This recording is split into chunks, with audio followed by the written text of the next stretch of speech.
Depois de uma visita à Serra da Estrela, vamos agora ao encontro de outros lugares sagrados através da obra com direção de José Eduardo Franco, Lugares Sagrados de Portugal. José Eduardo, boa tarde, obrigado por estar neste programa. E permite que comecemos esta conversa precisamente com a referência nesta obra à Serra da Estrela que acabamos de ver. É um lugar sagrado também. Porque é que foi escolhido para esta obra? Nós procurámos nesta obra apresentar de forma ilustrativa e representativa lugares sagrados dos diferentes pontos do país, das diferentes dioceses, dos diferentes espaços. Não apenas templos. Não apenas templos, e também as ilhas da Madeira, dos arquipélagos da Madeira e dos Açores. E a Serra da Estrela sempre foi, ao longo do processo de humanização do território português, entendido pelas diferentes experiências religiosas que aqui se viveu, como um lugar sagrado. A própria montanha imponente da Serra da Estrela inspirava precisamente, portanto, respeito, devoção, e foi lugar também de culto desde tempos imemoriais.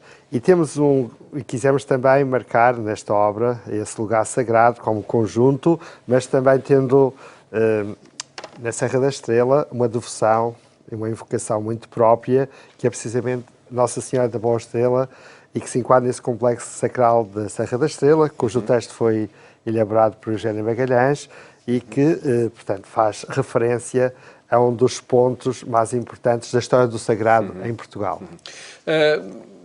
Ambientes como o da Serra da Estrela, vimos aqui, sobretudo, enfim, outros templos, por sorte abrir logo numa outra denominação também de Estrela, Basílica da Estrela. Acredito que outros templos percorrem este procurámos também, realmente. A escolha foi muito complexa, porque há centenas e centenas de lugares sagrados em Portugal, e só pudemos fazer uma escolha para 80 e poucos lugares sagrados. E procurámos, portanto, lugares representativos, decorrentes da importância histórica que tiveram, da antiguidade, também da monumentalidade. O caso da Basílica da Estrela é muito interessante, porque foi o templo construído no reinado de Dona Maria e foi o primeiro templo construído com a invocação ao Sagrado Coração de Jesus. Portanto, precisamente testemunhando a emergência de uma nova espiritualidade que depois se afirmou de forma forte no século XIX e XX, foi o que eu chamo a espiritualidade quente dos corações de Jesus e Maria. E, portanto, a Estrela foi pioneira, a Basílica da Estrela foi pioneira nesse domínio. Os lugares selecionados são de diferentes tradições religiosas. Diferentes tradições religiosas. Por exemplo, aqui vemos o mosteiro budista de Monchique. Exatamente, desde as mais antigas, pré-cristãs, desde que há notícia e há vestígios de humanização do território que hoje é Portugal. E procurámos fazer, portanto, um processo de seleção na longa duração, desde os tempos mais antigos, desde os cromoleques, até as experiências mais recentes, às tradições mais recentes que têm implantado nos últimos anos em Portugal, uma delas o Templo Budista de Monchique. Até que ponto estes vários lugares sagrados que aqui são indicados são os fatores de sociabilização no território?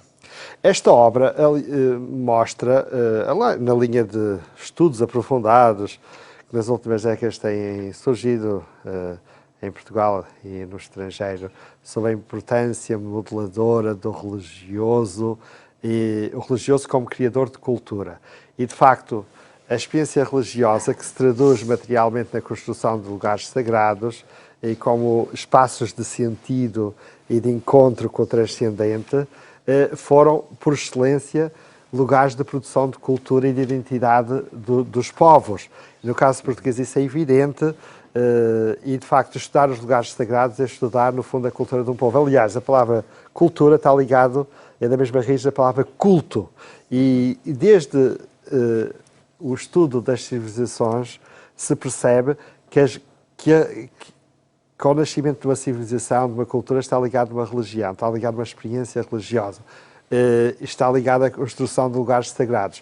E os lugares sagrados e aqueles que eram os seus agentes, os sacerdotes, os que oficiavam essa intermediação entre o humano e o divino, foram os primeiros produtores de cultura humana e de identidade. E, portanto, esquecer de descurar este aspecto é descurar uma parte fundamental da nossa cultura. E, portanto, esta reabilitação da importância do sagrado, do religioso e do sagrado são questões que também precisamos diferenciar, mas estão interligadas, foram produtoras de cultura e produtoras de arte, porque tem a ver com aquilo que é uma função essencial da cultura e do culto, que é a produção de sentido, que permite criar nas sociedades humanas um ambiente de harmonia, de felicidade e de paz. Isso só no passado? Ou também os lugares sagrados têm essa relevância no presente e são mobilizadores, são fatores de produção de cultura e de sentido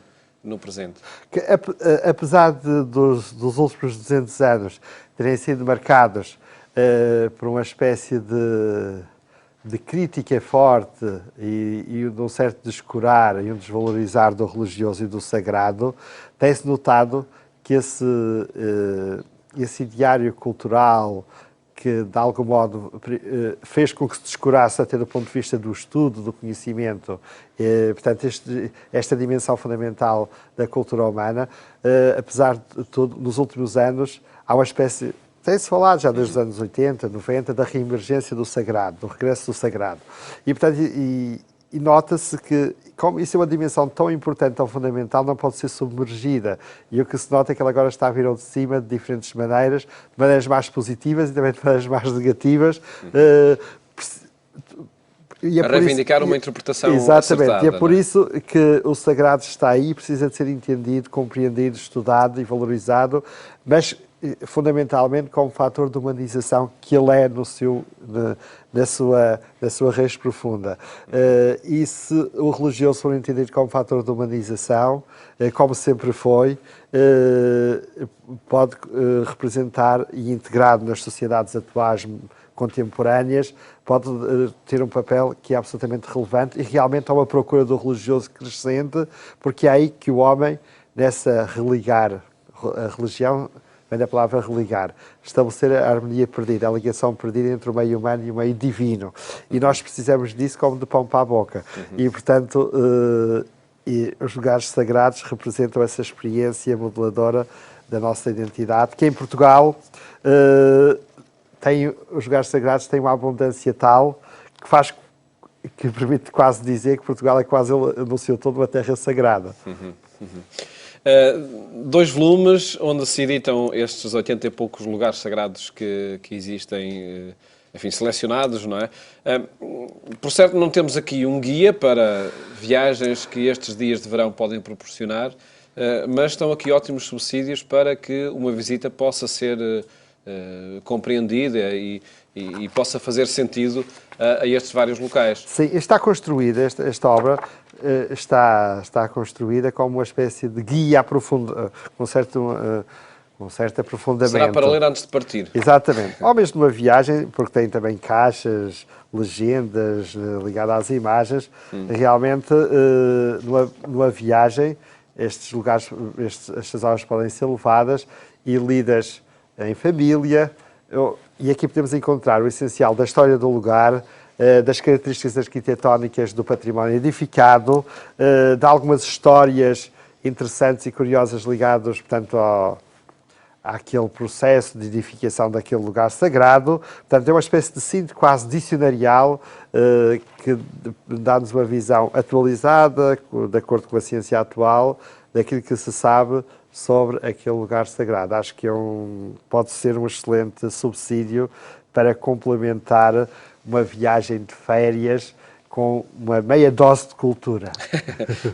indo além daqueles locais que muitas vezes, enfim, visitamos por ser já muito conhecidos, mas que se calhar ao lado existem outros locais onde a história fala exatamente, nós aqui temos os lugares muito conhecidos e os lugares menos conhecidos. E mesmo quando falamos dos lugares conhecidos, como por exemplo o Complexo Sacral de Fátima, o Santuário de Fátima, depois falamos dos outros santuários também que foram importantes antes de Fátima, no quadro da Diocese de Leiria.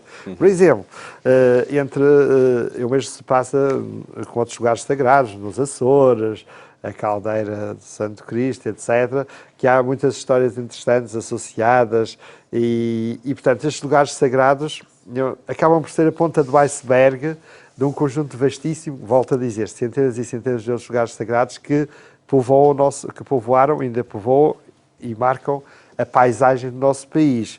E de facto, isto também muitas obras já foram feitas sobre este assunto nas últimas décadas, mas ainda se pode ir mais além. Há sempre algo a descobrir. Havia que fazer uma cartografia Sim. do sagrado em Portugal, que está por fazer, e que é muito importante também para a história da arte. Fica também esse desafio. Para já temos esta obra, com a direção de José Eduardo Franco, editada pelo Círculo de Leitores, Lugares Sagrados em Portugal, que está disponível para umas férias com um pouco de cultura, como há pouco referia. Muito obrigado, professor José Eduardo Franco, por ter estado aqui no programa Eclésia a apresentar esta obra, Lugares Sagrados de Portugal.